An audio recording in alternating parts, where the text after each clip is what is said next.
video series. We're going to go much slower, much more detail.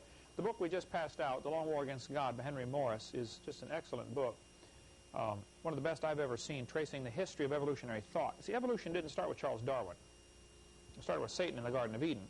And he traces it up through all the different Eastern religions and everything else. And I want you to turn to page 60. Because last week we were talking about how evolution and racism tie together. By the way, the book is normally $13 in softback. It's enlisted in our catalog. It has hardback for like $21. I think our cost is like $10. If you're in the class and you want to get one for $10, you're welcome to do that. Well worth reading. I would say one of the top 10 books I've ever read. This would be it. It's that good. I've only read 11 books. Page 60, it covers how all the people were racist at the time when evolution became a popular theory. Last week we left off talking about how the Aborigines, were persecuted and slaughtered just because they were Aborigines. They thought they were inferior. How many have seen the movie Quigley Down Under? Where the marksman goes to Australia and they hire him to come down there and start shooting these Aborigines. People really did that. They would round them up and shoot them like cows. One of the arguments that the evolutionists had was the Aborigines are inferior because their jaws are bigger. Here's a picture of an Eskimo jaw. The head of the jaw is much thicker. And a dentist would look at this and say, wow, what did this guy eat? Well, Eskimos, like the Aborigines, are nomadic. And the Aborigines travel around. They don't have homes, and they don't want to carry a toolbox around everywhere they go. So they use their teeth constantly as a vise or as a pliers or as a scissors or whatever. That's one of their primary tools, okay? And so they're always holding things, like you want to strip the meat off the bone, you clamp the bone in your teeth and pull the meat off, or strip the bark off a tree branch for something. That's your vise, okay, your portable vise. Any bodybuilder will tell you, the more you use the muscles, the bigger the bones grow. As you pull on the muscles, well, you can see from here, the muscle pulls on the bone responds by sending a message to the brain saying, look, you better send some more material down here. We got to build this bone stronger to withstand this pressure. Now, of course, it's a much slower process. You can build up bigger muscles quickly, but bigger bones take longer. But people really do get bigger bones as well as bigger muscles. Ask any biology teacher or go to any, Gray's Anatomy. We'll talk about that, I believe. But because the Eskimos and the Aborigines use their teeth all the time for a vise, their jaws are actually thicker and heavier duty than the average person. Some have argued that wisdom teeth, I got a letter the other day, said wisdom teeth are proof of evolution. I wrote back and I said, well, there's a couple of flaws in your thinking. First of all, wisdom teeth is losing something, not gaining something, Secondly, if man used to develop slower when God first created the world, 6,000 years ago, they might have been, didn't enter their teenage years until they're 20. And, didn't get married till they're 60. I mean, all you got to do is look at the dates in the Bible. So I think it was just a long, slow, lazy childhood, delayed maturation. Another factor to consider, there was so much to learn. Think how many plants and herbs and uses, Adam was pre-programmed with, or learned from talking to God, and then Adam had to pass this knowledge on to his kids, and they have to pass it on to their kids. I mean, in one sense, I learned so much from my dad. It was just incredible. We built houses together and worked on cars together, and even when he was, 70 years old, it was neat to talk to him because he knew so many things. It's like, wow, I didn't know that. Here I am, 35, and he's 70, and it's like, wow, Dad, that's neat. I didn't know you knew that. Well, Adam lived to be 900, plus came pre-programmed. So I just suspect before the flood came, I don't have a chart up here, but before the flood came, the people were developing much slower. You were a kid for 20 or 30 years. No, not a care in the world. Enjoy life, a lot to learn, but just basically have a wonderful time enjoying God's creation. So, if the people were before the flood were 8, 9, 10 feet tall, like we covered on seminar part 2 of our series, that there's certainly some indication that they might have been, at least some were that big. Their jaws are bigger. Now you have room for that extra tooth. It's not a problem. The only reason it's a problem today is because we're probably genetic dwarfs compared to what we used to be. The Chihuahuas and the pug, and the little dogs that they've bred to be real tiny, have all sorts of problems. Because the gene pool is still trying to make them grow something bigger that there isn't room in their body now. Well, that's what the wisdom teeth are. They're the opposite of evolution. They're proof of a much better original creation. So the Aborigines, though, were hunted, they were killed, they were enslaved, they were treated just like animals. Some missionaries tried to work with them and did an amazing job. I mean, many Aborigines were saved, got civilized, whatever that word means, and made great Christians. There are Aborigines churches over there today in Australia. They are not an inferior species. They have a different lifestyle. You know, they prefer not having like the guys that live under the bridges, you know. Half the guys that live under bridges, that's what they want. They're homeless because they don't want to have bills to pay. They like the freedom from responsibility. And there have always been folks like that. You know, they'd rather go off in the woods hunting all their life, you know, and, you know, be the mountain man, Daniel Boone kind of guy. So I think, well, we'll get into more of that later about the Ice Age in Seminar Part 6, if we ever get that far. But look on page 61 at the top in Henry Morris's book. It was not only Darwin and Huxley, the two top evolutionists, who were racists. All of them were. This fact has been documented thoroughly in a key book by John Haller, appropriately called Outcasts from Evolution. One reviewer of this book said, "This is an extremely important book, documenting, as it does, what has long been suspected and ingrained firm and almost universal racism of North American men of science during the 19th and into the 20th century. Ad ab initio. Afro-Americans were viewed by these intellectuals as being in certain ways unredeemable, unchangeable, irrevocably inferior." This is what they said. The quote we read last week, go to the bottom of page 60, just before that. This is what Huxley said. We only read part of the quote last week. "No rational man, cognizant of the facts, believes that the average Negro is the equal, still less the superior of the white man. And if this be true, it is simply incredible that when all his disabilities are removed, and our prognathous relative has a fair field and no favor, as well as no oppressor, he will be able to compete successfully with his bigger-brained and smaller-jawed rival in a contest which is to be carried on by thoughts and not bites." In other words, if it involves biting or, you know, strength-type contest, they might be better, but if it involves thinking, the white man is better. That's what he's saying right here. That was the attitude of the 1800s. Now, racism has existed all through history, of course, but evolution is the only way you can justify racism, because the Bible says very clearly we all descended from Adam, and then later all from Noah's family. How on earth can one race be superior? Scripture certainly does not teach racism. God did tell the Jews only to marry other Jews, not to marry outside, and there may be a lot of reasons for that, but I'm Norwegian, my wife is Irish. Is that an interracial marriage? You know, there's certainly no scriptural reason to not have a black and white person marry. There's no scripture against that at all. There is only one race. There's only one race, the human race. There's different colors, but there's only one race. I think in some segments of society it may be, you know, really, really hard on the kids, and that's unnecessary to do that, you know. So, but I wouldn't, you know, if we had a black guy working for us for a while, his wife was white, great couple, loved the Lord, moved on, teaches school now in Tennessee, you know. It's probably for a long time, maybe forever, going to be some kind of racial, you know, stigma in America, at least in some parts of the world. But, you know, I don't think it's necessarily the wisest thing to do, but there's no scripture against it whatsoever. Okay, so evolution didn't cause racism. Evolution justified racism. Okay, in 1904, the World's Fair was held in St. Louis. That'll be a good quiz question.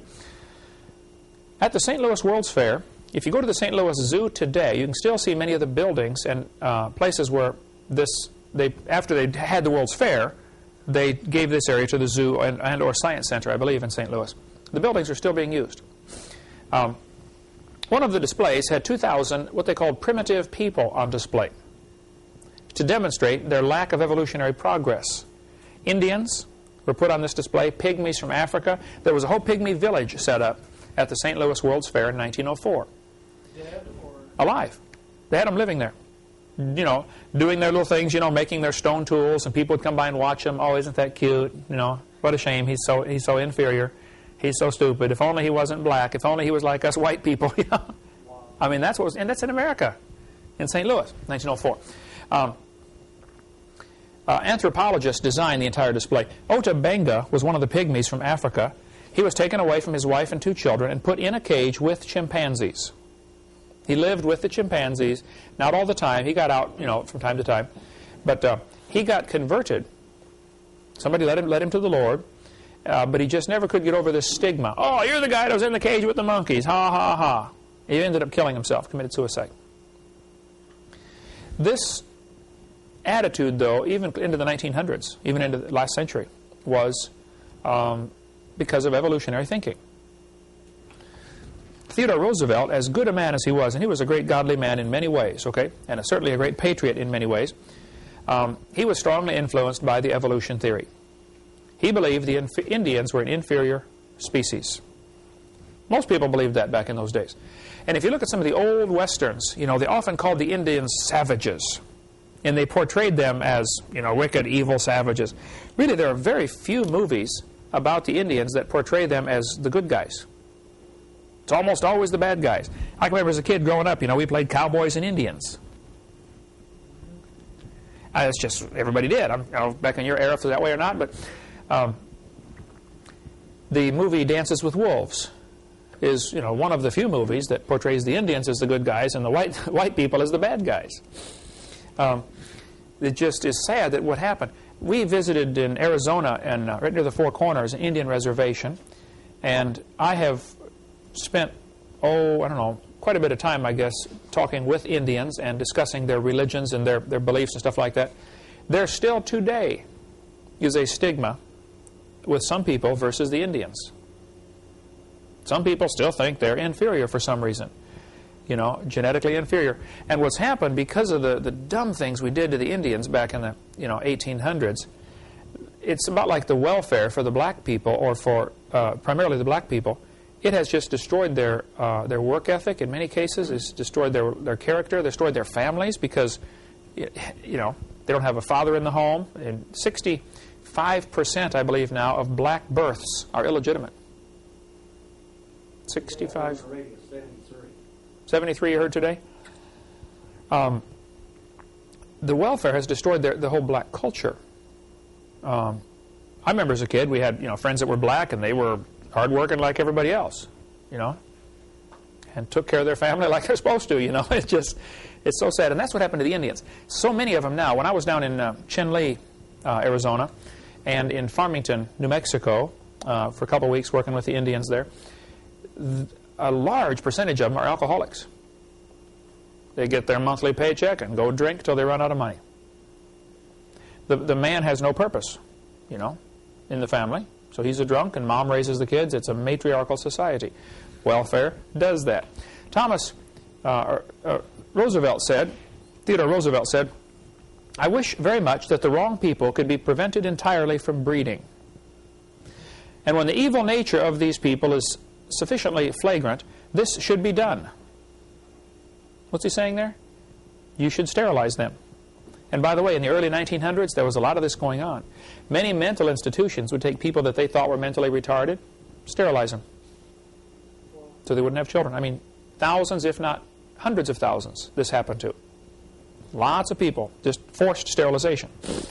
Roosevelt went on to say, criminals should be sterilized and feeble-minded persons forbidden to leave offspring behind them. The emphasis should be laid on getting desirable people to breed. This is exactly what happened with Adolf Hitler's thinking. We are desirable. And we happen to be the desirable people, so, let's kill everybody else or prevent them from breeding. Many, many Jews, if they weren't executed, were sterilized during the concentration camp era, World War II. Let's go on here. Roosevelt said, this book from Bob Jones University says, this statement was not made by a Nazi in the 1930s, but in 1913 by American patriot Theodore Roosevelt. Although he was a great leader in other ways, he, with most of American upper middle class in the early 1900s, thought that the many immigrants from Europe, Scotland, Ireland, and the Orient were a threat to American society. Well, how many of you have one of your ancestors as an immigrant from one of those places? Just about everybody in the room, right? Sure. But they were really concerned that they were a threat to American society. Actually, in 1871, Congress officially scrapped all treaties with the Indians and moved them off to the reservation system that is still in effect today. But even before 1871, the Indians, of course, were being mistreated. I don't know when Geronimo was finally captured. Does anybody know he's held down here at Fort Pickens? That was his prison for a while. 1890, would that have been? Or, I could look it up, Geronimo. But the Indian Wars really are just really a little over 100 years ago. There were still serious problems, you know, on the frontier. 1871, the Congress scrapped all treaties. Now, before that, back in 1820, 30, 40 era, somewhere in there, I don't remember, the Trail of Tears incident took place. The Cherokee Indians, which lived mostly around North Carolina, South Carolina, Georgia. You know the cave we went in, Eric, right on the Alabama-Georgia border? You drive by it all the time on the way to Chattanooga. Cave, Sequoia Cave. Sequoia Cave was the headquarters, or was one of the places where the Cherokee Indians met. One of their great chiefs was Chief Ross. He taught all of his people how to read. They made up a Cherokee alphabet with, I think, like 80 characters, and because each had 80 different sounds in the Cherokee language or something like that. He taught them all how to read in just a matter of a few months. Here they were, people with an unwritten language, just a spoken language. He gave them an alphabet, gave them a written language, and taught them to read. They were fitting in just fine with the white society around them. You know, you might have an Indian neighbor next door, and nobody thought anything about it. But Sam Houston was married to a Cherokee Indian. I believe I have the facts straight. It's been a while since I read this, but Congress voted to move the Cherokees out to Oklahoma to make room for the white man. One famous town was called Ross's Landing, I believe the name of it was. All the Cherokees were moved out. On the forced march, it was interesting, they scheduled it so that the property would be taken over about 2 weeks before harvest time. So the Indians did all the work, planted the crops, you know, plowed the land, raised the crops, got them just ready to harvest, and they're forcefully moved out. I mean, soldiers came in with guns, loaded them on wagons, and moved them to Oklahoma. It's called the Trail of Tears. Went right through Cherokee Pass, Arkansas. You know, we stop there at the gas station at Cherokee Pass all the time. Right through Imboden, Arkansas. The Trail of Tears went. 1/3 of them died along the way. Sam Houston was just enraged with what Congress was doing. They renamed the city. That was Ross's Landing, I think was the name of the city originally. Again, you can go back and look up and do research on this. But so people would forget about what happened to the Cherokees. They renamed the city Chattanooga, Tennessee. That's where you went to school. It's quite a history there. You won't understand what happened to the Indians, though, until you understand how evolution ties in. Now, the Trail of Tears happened before Charles Darwin wrote his book. And I had an atheist write me a letter saying, "You're so stupid. Don't you know the Trail of Tears happened before Darwin's book was even written?" Well, he's the one that's stupid if he thinks Darwin started evolution. It started way before that. Okay, Darwin stole most of his ideas from his grandfather, Erasmus Darwin. No, I understand the Trail of Tears happened before Darwin's book came out, but still, what happened to the Indians was a result of the racism, which it can only be justified by a theory like evolution. The Bible is very clear in Malachi chapter 2, "Have we not all one Father?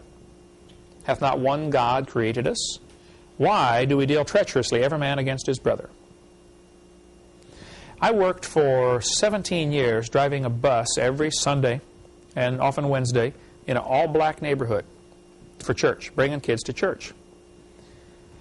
When we were going to the campus church over here, I personally brought 50 to 60 kids every Sunday night in my van to Awanas. I would make 5 or 6 trips down to the Escambia Arms, to the ghetto, you know. People say, "Aren't you afraid to go in there?" Well, I suppose a little bit, but man, I enjoyed, and still enjoy, meeting with black people. They're friendly. You go to the door, you knock on the door, "Hey, come on in." They've never seen you in their life. They'll invite you in. People down, talk to them, they'll ask you for supper, you know, all kinds of stuff. I've knocked on who knows how many doors as, you know, an avid soul winner for 30-some years now. But I really enjoyed working in the black neighborhood. But one night, I couldn't sleep, so about 2 in the morning, I got up, and I went down to my bus route in Texas, Longview, Texas. Some drunk had been driving late that night and thought he was going down the street, and instead he turned down the railroad track. He drove a short distance down the track, car bottomed out, stuck on the rails, you know. So several people stopped, and I saw the commotion, so I stopped my car. And we're trying to help push this car off of this railroad track before some train comes along, you know. And, of course, the drunk guy standing there by the car wondering, what's going on around here. And I got talking to this guy. We're trying to push this car off the tracks, you know. And he says, "What are you doing out here in this neighborhood?" He said, "That's all black neighborhood over there." I said, oh, yeah, I know most of those folks. They ride my bus to church. I come in here all the time, visit with them, love them. He said, church? What do you take them to church for?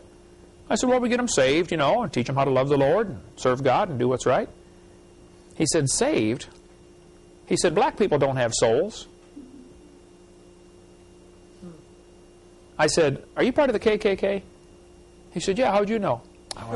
Just a lucky guess, I don't know if all KKK members believe that, but this guy did, and a lot of them do. That black people are animals. They don't have a soul. Now, where on earth would an idea like that come from? Evolution. They haven't evolved far enough. The white man is superior. The Bible says in Acts chapter 17, and hath made of one blood all nations of men to dwell on the face of the earth. Now, there are definitely distinct characteristics of the different racial groups, if you want to call them racial groups, okay? No question, all right?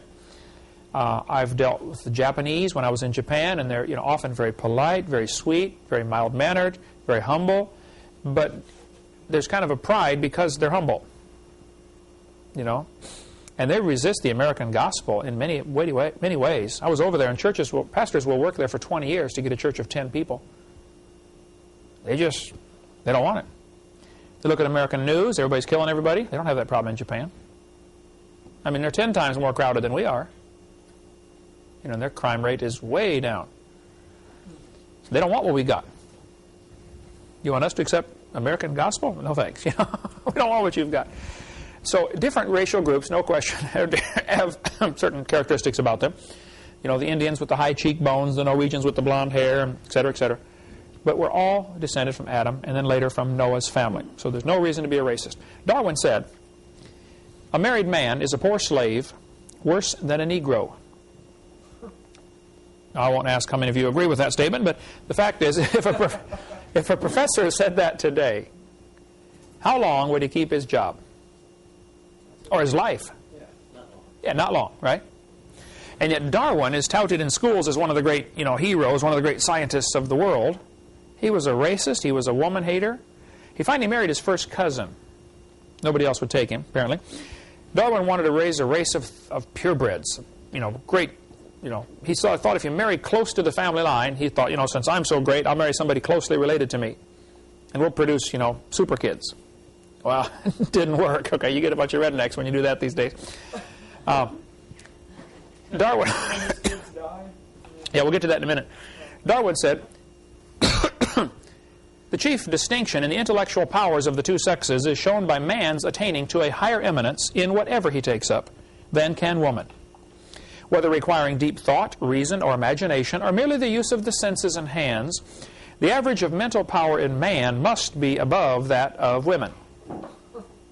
See, after Darwin wrote his book, Origin of Species, he later wrote another book called The Descent of Man. He actually wrote several books, okay? Progressively more atheistic. In his first edition of Origin of the Species, you can tell which edition you're reading by looking at the last sentence in the book. First edition says, it ends with the words, by, I forget the whole paragraph now, but you can tell by this progression of animals or something that these things were created. Then in the second or third edition, they changed it to evolved. And there were 6 editions, I believe, altogether.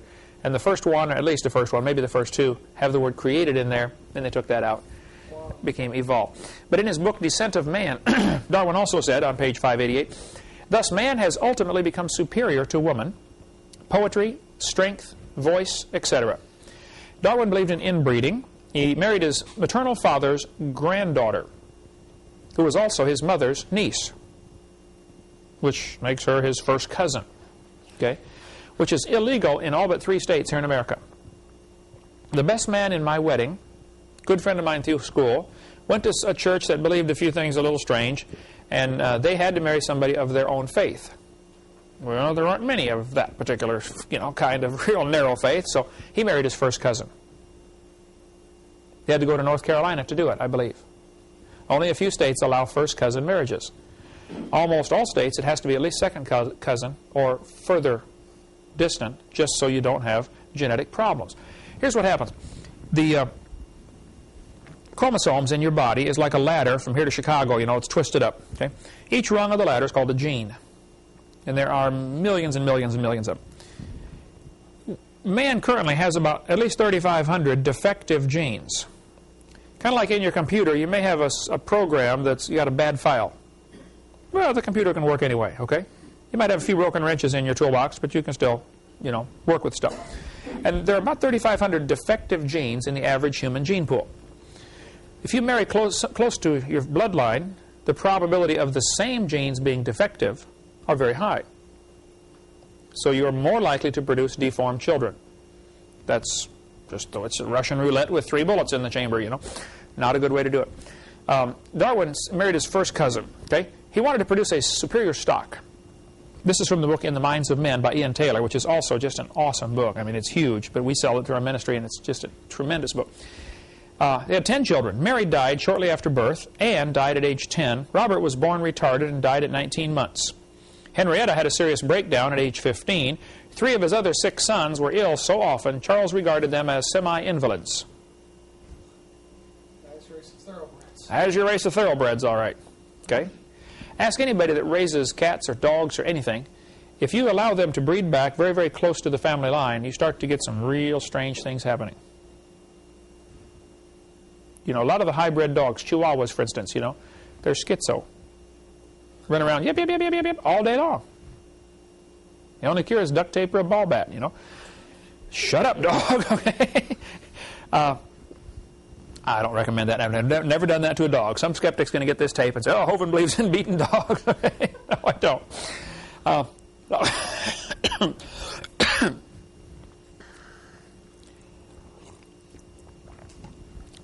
All right, so racism ties right in. Look on page 61 here. This whole section is about how the evolutionary theory in the book of Long War Against God, how the evolutionary theory and racism just go hand in glove. Now, evolution didn't cause racism, and racism didn't cause evolution, but they certainly support each other. Okay? All through here you see quotes by major evolutionists about how racism and how all the major evolutionists of the 1900s were racist, which was acceptable. I mean, we still had white bathrooms and black bathrooms here in the South just 40 years ago. Right? You'd see signs, colored only. Pekin, Illinois, right near where I grew up. We've been through Pekin 1,000 times, used to have signs on the edge of the city. Black man, don't let the sun set on you here. That's in my lifetime. The town we were in yesterday, Eric, Yeah, they don't allow blacks. Still, today. 2001, There was one black kid at church last night, wasn't there? I was surprised. Yeah, the only black one in the whole town. And Well, they lived about 45 miles away. oh, lived along. They had to bus them in. Yeah. Jay, Florida had that sign. Jay, Florida had a sign like that? Just not long ago. Till not long ago. Wow. Well, the KKK is still real strong, in some areas. That type of mentality, though, that because of a person's skin, he's inferior. Well, that's just flat stupid, okay? There's no scientific evidence to back that up. And that drives prejudice, into people. And that just is sad that so many kids are raised with thinking that, Dad teaches them that, and so they're going to believe it. Okay. Now, you can read through this if you'd like. Look at the quote in the middle of page 62, though. The Negroid stock is even more ancient than the Caucasian and Mongolian, as may be proved by an examination not only of the brain and of the hair, of the bodily characteristics such as teeth, genitalia, the sense organs, but the instincts, the intelligence. The standard of intelligence of the average adult Negro is similar to that of the 11-year-old youth of the species Homo sapien. This is Henry Fairfield Osborn, that was on the quiz from last week, the curator at the American Museum of Natural History. He was the guy who was going to introduce, this was one of the things they were going to introduce as evidence in the 1925 Scopes monkey trial. He was the guy going to bring in Piltdown Man as evidence for evolution at the Scopes monkey trial. This is Henry Fairfield Osborn, who was a big brand name evolutionist of his day. Now, evolutionists today have worked very hard to distance themselves from this kind of teaching. They will usually say, yes, they taught that 100 years ago, but we don't believe that anymore. And that's hopefully that's correct, okay? But the fact is, this is just history. This is the way it was. Okay, racism and evolution go hand in glove. Okay, let's talk a little bit about how evolution is the foundation for communism. Switch gears here. All right. Before we do that, though, racism, of course, is a great way to get some people to kill other people. Great way. And that's one of Satan's goals. Lower the population to 0. Kill everybody. Now, God doesn't allow Satan himself to do it, so Satan has to get some of his assistants to do the dirty work for him. And so one of Satan's goals is get people to kill other people, and that's racism is a great way to do it, and evolution ties right into that. Okay, let's see how communism goes in with evolution. Humanist Manifesto was written in 1933. Good quiz question. That's the first Humanist Manifesto. They wrote a second one in 1973. Basically says a lot of the same stuff. Okay? Humanists here are declaring that they are a religion. Over and over in the Humanist Manifesto, which you can still buy from Prometheus House, I believe, is the name of the publisher, wherever that's at. I forget. I've got Humanist Manifesto in my library. But they start off by saying, this is religious humanists. All through this document, they call themselves religious humanists. The courts have declared humanism is a religion. Humanism, basically, there's only two choices, okay? Two kinds of religions in the world, if you can call it that. There are those that say there's a God, and he tells us what's right and wrong. Now, who that God is it Allah or Buddha or Jehovah? All kinds of them, okay? We believe we've got the right one. Of course, they believe they've got the right one. But the fact is, there are those religions who teach there is a God, and he decides right from wrong. And all we got to do is find out what he wants and do it. Other religion says there's no God. If there is no God, then who's in charge? That's basically the question. Who is in charge?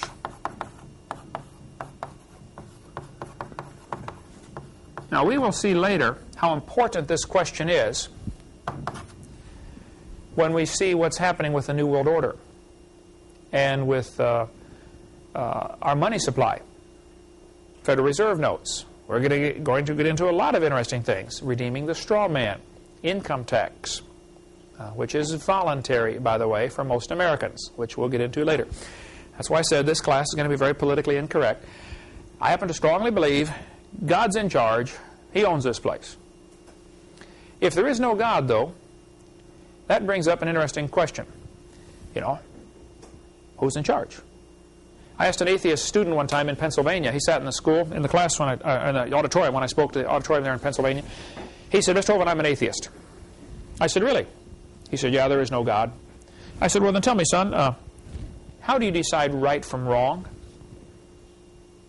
He said, that's easy. He said, I decide what's right and wrong because, he said, I couldn't believe he said this.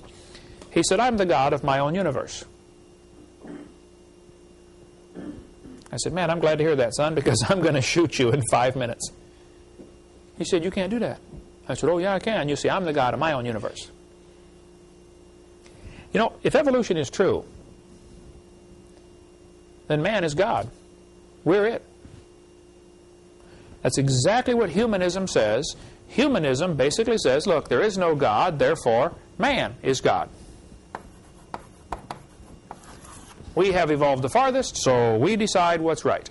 This didn't start with Charles Darwin by a long shot. The history in this book is so good about that. Henry Morris goes clear back to talk about even guys like Aristotle and Plato, who had their chain of being. Man is at the top. Under that is woman. Under that is animals. And if a man doesn't study philosophy, he'll come back as an animal. And if he's a cowardly man, he'll come back as a woman when he gets reincarnated. Something like that. It was so stupid. But the whole thing is this chain of being where man is the ultimate authority. This is the foundation idea behind democracies. Let's get all the people together and let's vote on what's right and wrong. Well, that whole thinking is fundamentally flawed.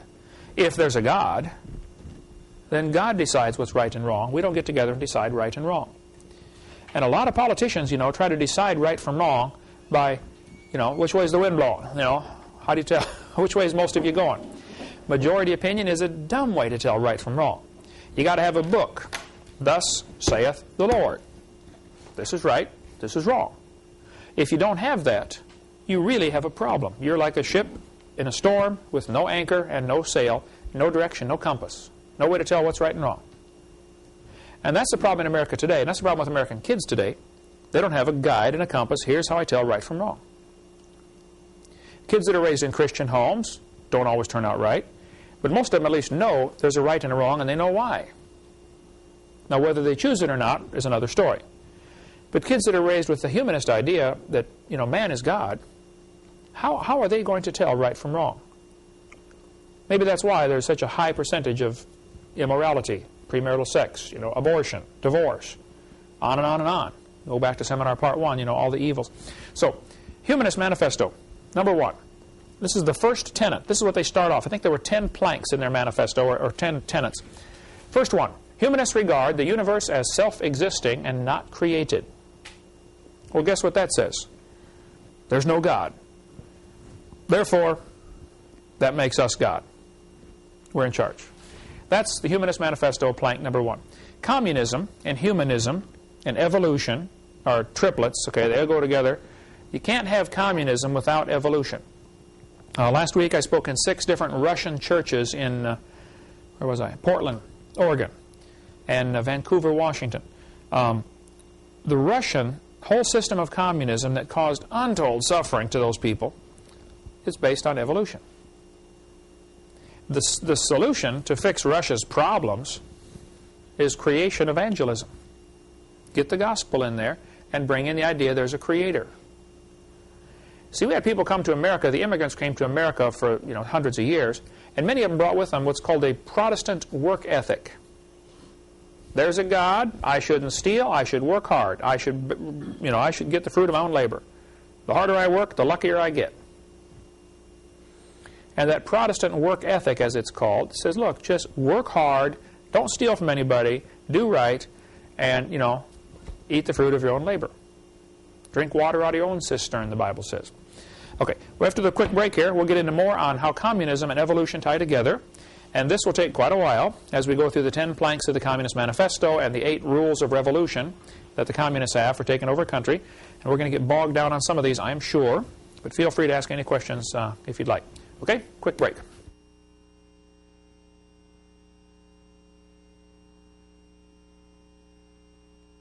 All right, let's explain a little bit how communism, humanism, Marxism, named after Karl Marx, and evolutionism tie together. By the way, I do a lot of debates, and they always say it's creationism versus evolution. You ever notice that? I say, no, it's evolutionism versus creation. I always put the ism on evolution on purpose. This fellow said, do humanists believe in a supreme being? Emphatically, yes. That supreme being is man. Humanists have no knowledge of any being more supreme. They will call themselves an agnostic. They will say, I can't prove there's no God, I just don't know. Agnostic is from the Greek word where we get our word ignoramus. I don't know. How appropriate, yes. Agnostic, ignoramus, okay? I don't know. And guys like Huxley would not claim to be atheists, and a lot of professors today would not really claim to be atheists. They would claim to be agnostics, which means they just don't know. So make that a quiz question. What does agnostic mean? Don't know. Or ignoramus. Either one would be sufficient there. In the American Humanist magazine, this fellow said, the turning point in history will be the moment man becomes aware that the only God of man is man himself. Now watch this philosophy carefully, because this is exactly what is spreading around our United Nations. That man is God. And you're going to see the worship of Mother Earth, or the worship of environment, as probably the world religion coming soon. What's happening in the United Nations is scary, because they really have this idea, there is no God, therefore, we must be it. So we will get together and decide and vote on right and wrong. The communist ACLU, I jokingly call it the American Communist Lawyers Union, started by a guy named Roger Baldwin, who said very clearly the goal of this organization is to further communism. That's what the ACLU started for. So I call it the American Communist Lawyers Union. That's their stated goal. We covered that a little bit more on videotape number 1 of our series. Karl Marx, originally named Moses Mordecai Marx Levy. You're not going to have that on the quiz. No. But when he was 17 years old, he wrote a beautiful paper telling how much he loved the Lord. In order to graduate from high school, you had to give your testimony, or something to that effect, and so he wrote great paper. Then Karl Marx went off to college. And in college, his philosophy was destroyed by a professor who turned him on to the pre-evolutionary ideas. You know, this was just before Charles Darwin wrote his book, but evolution was rampant before that. You know, Darwin just gave a mechanism for how it can work. See, Darwin is only famous for supplying the mechanism. A lot of people already believed in evolution. They didn't know how it worked. Darwin said, well, it works by natural selection. Oh, brilliant idea. Yep, we'll take it. That was basically what happened. So you can't say evolution started with Darwin by a long shot. Karl Marx later said, my objective in life is to dethrone God and destroy capitalism. Now, as we study Karl Marx here for a few minutes, everything that he did from this time on in his life was anti-Christian. If God was for it, he was against it. And you won't understand his 10 planks of the Communist Manifesto, and you won't understand the communist mindset until you see how evolution ties in. So when was he alive? I don't know when he died, but in mid-1800s, okay. He wrote his manifesto, and Brian and I were just arguing about this today. Was it 1846 or 1848? One of the dates, the date on our website is right. The date in my seminar, it's one of my slides, is wrong. I think it's 1848 is the correct date, but I'll look it up and check it out. One atheist said, you shouldn't trust anything Hovind said because he got the wrong date on something. You know. Oh, I said Congo was taken over by Belgium in 1880, and it was 1885. Therefore, everything else I say is not good. That's the kind of thinking these guys have, you know. Anyway, this professor at E.O. Wilson is a biologist at Harvard University, has taught for 4 decades. He said, as were many persons from Alabama, I was a born-again Christian. When I was 15, I entered the Southern Baptist Church with great fervor and interest in the fundamentalist religion. I left at 17 when I got to the University of Alabama and heard about evolution theory. And now he has been destroying students for 35 or 40 years at Harvard University that come through his class. And just about every kid that goes to a secular university, even University of West Florida here, in the middle of the Bible Belt, you know, Pensacola, Florida, there will be at least one professor who thinks it's his duty in life to destroy that kid's faith going through school.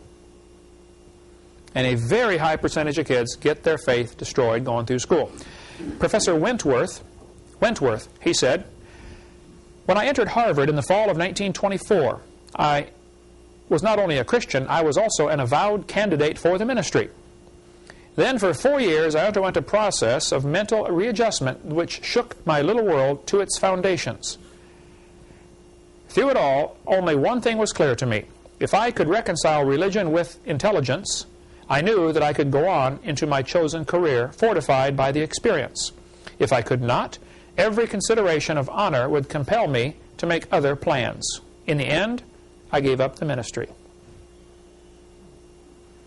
College education turned him away from serving God. I got a letter just last week, 2 weeks ago. This fellow said, Dr. Hovind, until I went to college, my faith in God was sound, but my college history class helped to destroy that faith. I started to doubt the Bible and God's Word. I even started to doubt Jesus was truly God's Son, and that He died and rose for my sins. My best friend showed me your tapes, and I was in awe of what I saw. Everything I thought I knew about life was changed. Praise God. But how many, right now, tonight, while we're sitting here, how many hundreds of thousands of students are doing homework for a college class that is destroying their faith, and their insides are just being eaten up with this doubt because some professor gave them a hard time all day today, and nobody has given them any ammunition to teach the truth. I am so convinced this evolution theory is not just dumb, it's dangerous.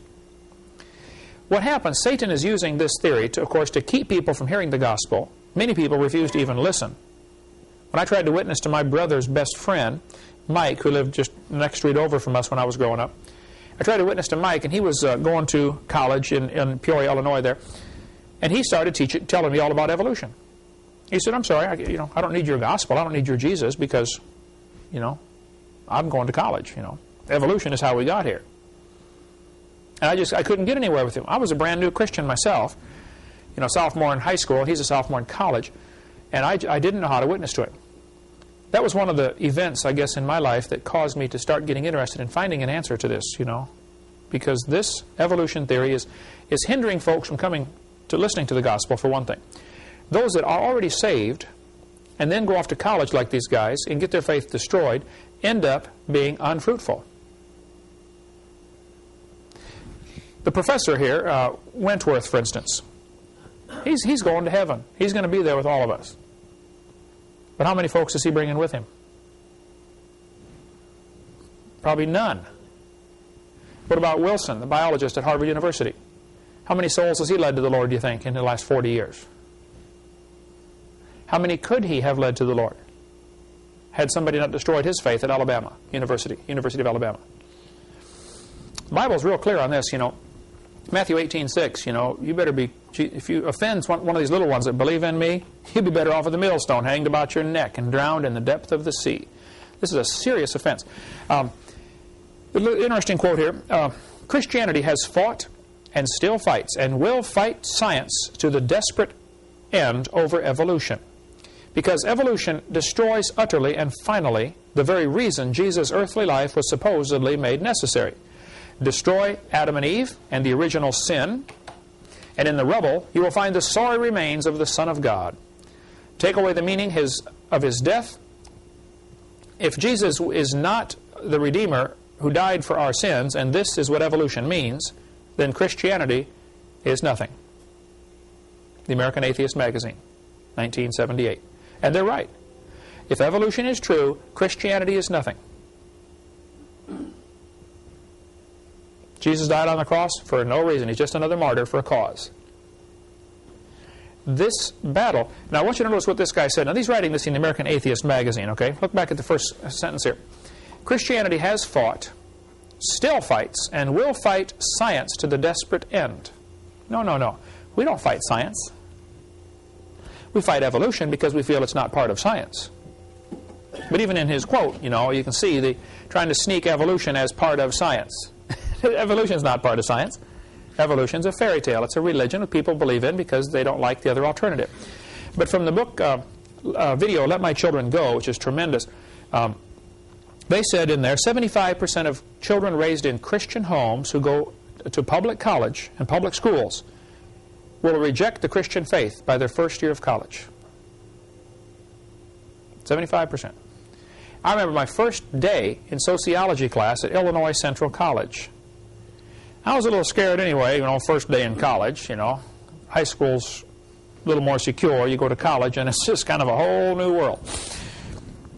Here we are in sociology class.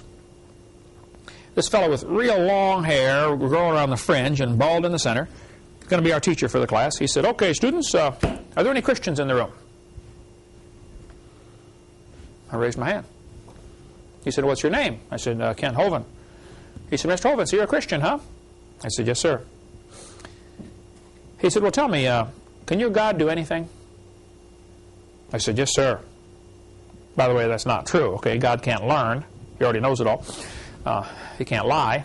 He can't do anything. He can't sin. But I didn't know any better, so I said, yes, God can do anything. And he said, well, tell me, Mr. Hovind, can God make a rock so big he can't lift it? Now, this guy already had it planned out, a whole sequence of questions to ask to destroy any Christians that came through his class. He'd been doing it for years. There are professors in just about every university that have this mentality that it's their job to destroy any kid that comes through their class. Destroy their faith. They're out there. The woods are full of them. Okay? Those guys ought to get an honest job picking peaches or changing tires instead of destroying some kid's faith as he comes through their class. By the way, can God make a rock so big he can't lift it? You're dealing with infinity here. I've learned how to answer the question now. Jesus often answered a dumb question with a question instead of an answer. I now say to him, you know what a line is? You know, in geometry, I taught geometry for years, a line is going forever in both directions. Never stops. They'll say, yeah, I know what a line is. Okay. A ray, this is a line. A ray goes forever in one direction. Starts at a point, goes forever in one direction. And they'll say, yeah, I know what a ray is. I say, okay, which is longer?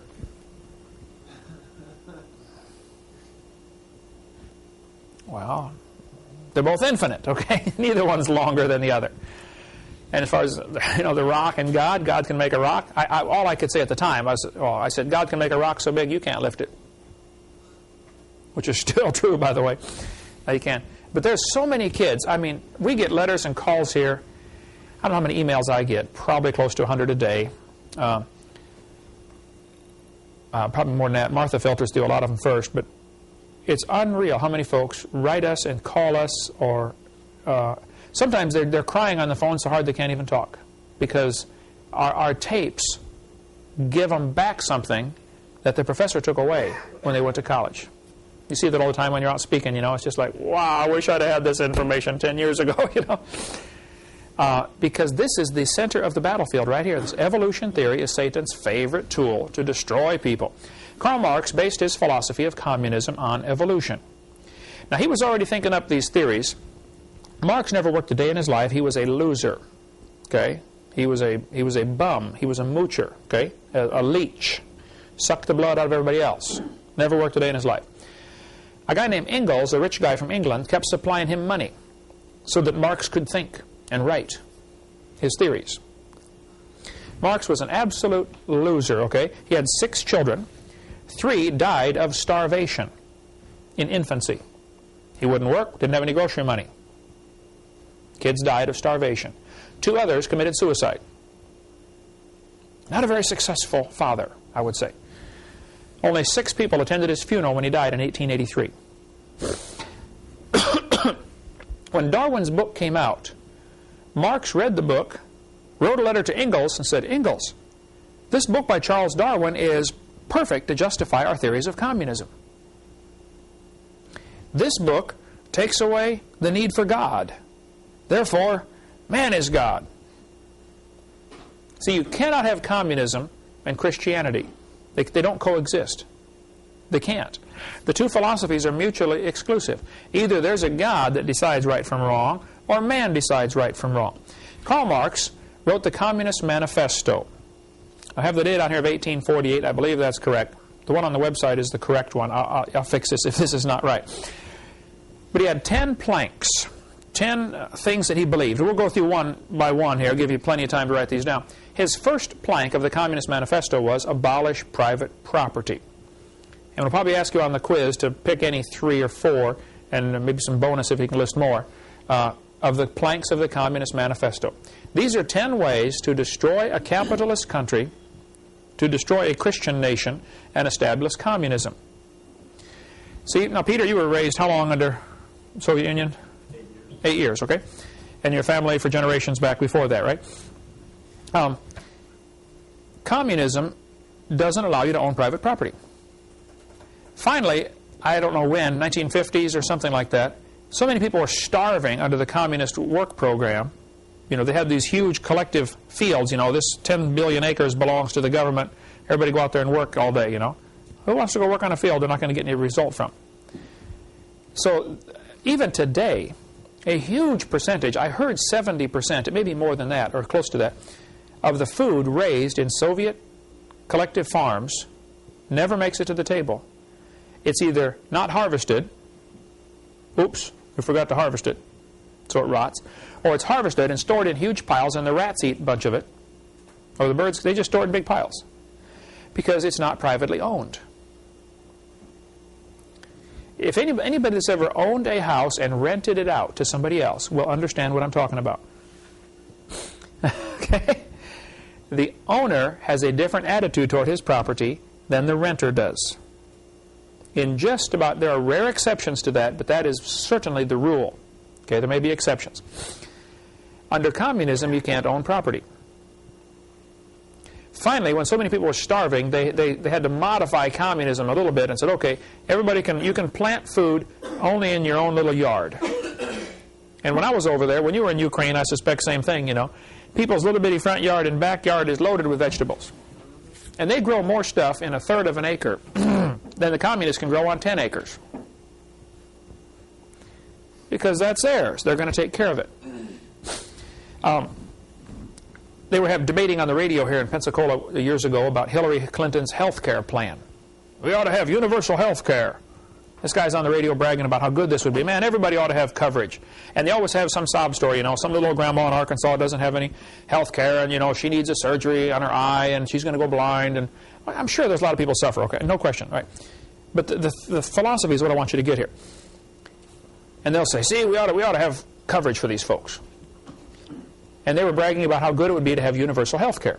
So I called into the radio station, like I do from time to time. I said, hey, fellas, I forgot to change oil in my car, and I blew the engine. No, it's not true, but I made up the story to see what they would do with this, you know. I said, I think everybody in Pensacola should help me pay for a new engine. If everybody chipped in, it only cost about $0.25 apiece. No big deal. And the announcer said, hey, if you forgot to change oil in your car, that's your problem. We shouldn't have to pay for a new engine for your car. I said, exactly right. Now let's go back and look at the health care issue. 70 to 80% of all health care costs, you can ask any doctor, 70 to 80% of the costs are from self-induced problems. They smoke, they drink, they take drugs, they live a wicked lifestyle, they don't take care of themselves, and when they get sick, they want me to help pay for it. That's exactly like saying, look, I don't want to change oil in my car, I don't want to take care of my car, but when it breaks, you've got to help me pay for it. Well, that's flat stupid, okay?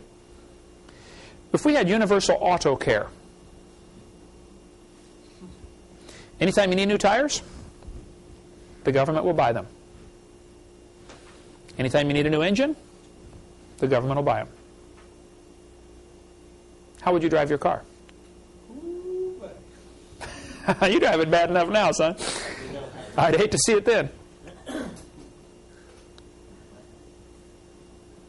How many of you have had your dad yell at you for leaving the lights on or leaving the water running too long? Just about everybody, right? Why? He pays the bill. Why aren't you worried about leaving the lights on? You're not paying the bill.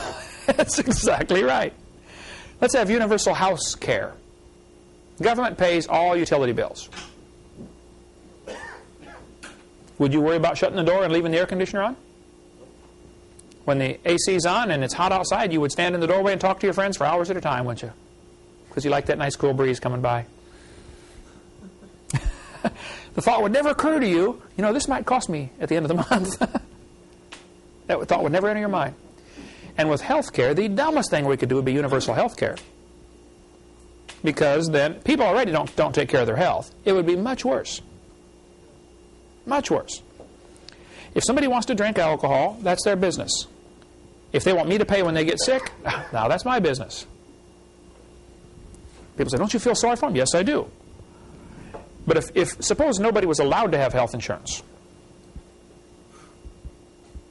First place, costs would come way down. When my son back there got his ingrown toenails cut out 6 or 7 times, finally the doctor said, I'm sorry, this isn't growing right. We're going to have to remove the toenails, the big toenails. I said, okay, doc. So we scheduled a time for surgery. He goes in for surgery. He's in there for an hour and a half. They put him to sleep, take off the toenails, bandage him up, go home. We get the bill. Anesthesiologist, $1,500 for putting him to sleep for an hour and a half. The room he sat in, they did surgery in, I forget what it was, like $1,000 or $1,200 or something like that, for an hour and a half. So I get all these bills, no insurance, total like $4,500. My wife can give you the details. I got these bills. I sat down, picked up the phone. I called the anesthesiologist. I said, listen, I'm a Christian. I pay my bills. But I'm having a hard time understanding $1,500 for an hour and a half. I mean, I got a doctor's degree too. I don't charge $1,500 for an hour and a half's work. The guy said, yeah, you're right, that's kind of high, let's make it $500. I didn't realize you didn't have insurance. Over the phone. Never have met the guy. Still haven't met him. Dropped it from $1,500 to $500. Called the doctor or the people who owned the little clinic. It wasn't even a hospital, a little outpatient thing, you know. $1,200 for an hour and a half. I know you got to change the sheets and, you know, get to buy some new bandages and stuff like that, but, you know, that's a little high, don't you think? I said, yeah, you're right, let's make it $400. We didn't realize you didn't have insurance. If nobody had insurance, medical costs would drop dramatically. Now, I'm not saying insurance is good or bad, okay? I'm just saying the fact is when people have it, costs go up and people take less care of their health. That's what communism does. First plank is abolish private property. The Bible's very clear. Leviticus chapter 25, verse 10.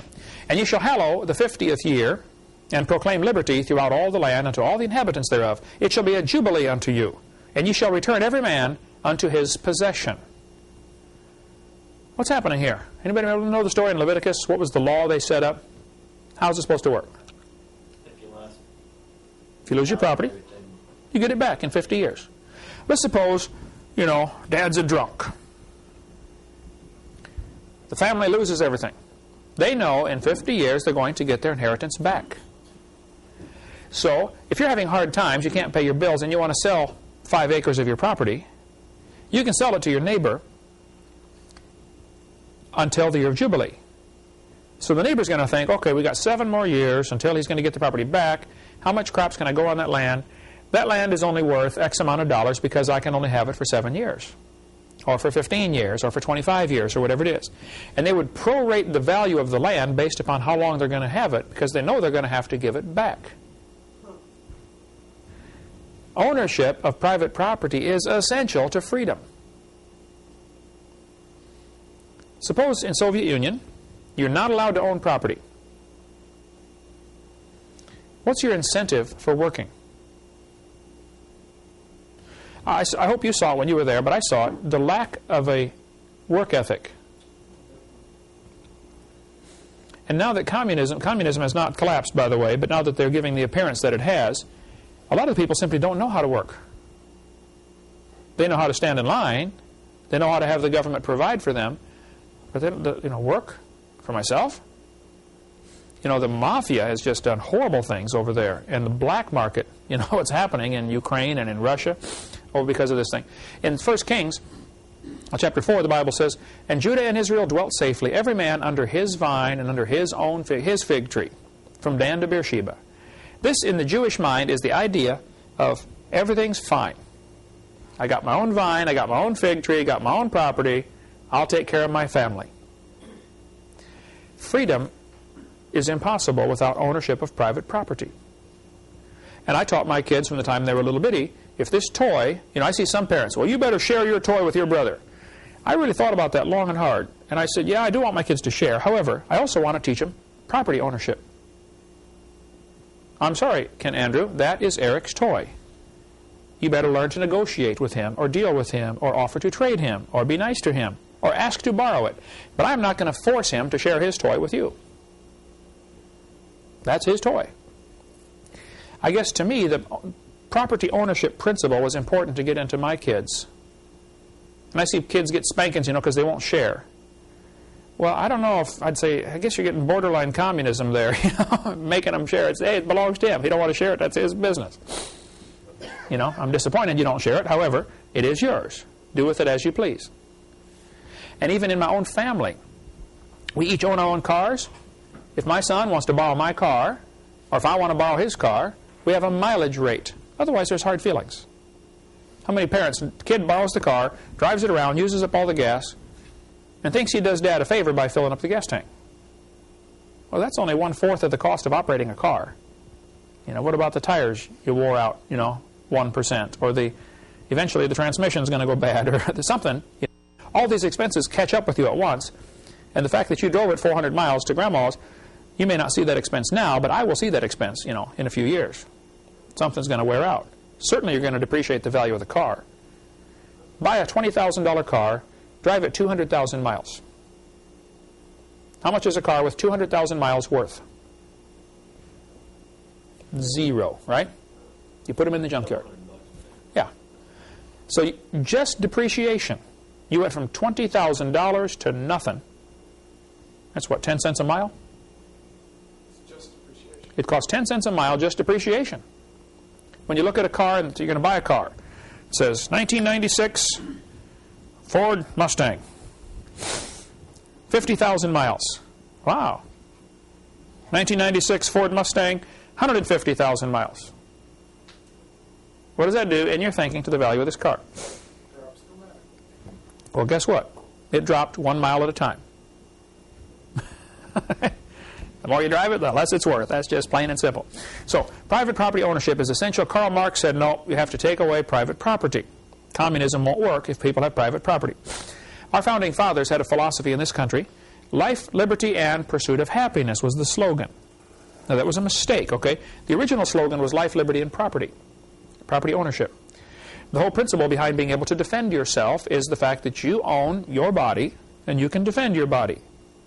If somebody breaks into your house to do harm to you and you shoot them, you're fine. Audubon Society, the president, Peter Burrell, said, "We reject the idea of private property." Well, this guy has a communist mentality, whether he knows it or not, whether he understands it or not. He's thinking like a communist. Here's a pledge some mother sent me from her 3rd grade class in Massachusetts. The kids had to color this. "I pledge allegiance to the earth, which I do love and depend on, and to all life on land, air, and sea, which is as much a part of the earth as me." We're teaching kids that the earth belongs to everybody. It's not fair for you to own your own property. And the whole idea behind the slow encroachment of government requiring permits for all sorts of things, you know. Man, our founding fathers 200 years ago would have started a war. I mean, I got to get a permit. I got to get your permission to build my house? Forget you. This is my property. That was so strongly ingrained in them, and that now is being weeded out. You're seeing, building your house, how many permits you have to get. And we're seeing here in our ministry, which is under a church, not a 501c3 corporation, a church, and we did not get permits when we built our buildings. And they give us a hard time. They don't understand. Well, we're going to help them understand. You simply have no authority over a real church. And 99% of the churches in America think that they're real New Testament churches, and they're not. They've asked the government for permission to exist. They become a 501c3 corporation. That's not a church. You're a branch. It's like in Soviet Union. There are 2 kinds of churches: the free church and the state church. Most churches in America are state churches and don't even know it. We'll get into more of that later. All right, next week we'll talk more about communism and the philosophy and how it's so dependent on the theory of evolution, and it'll take us quite a while to get through communism, maybe the next 20 classes, I don't know, but we're going to see some things that are very politically incorrect, including why none of you have any money. We'll get into that later on. Thank you so much. See you next week.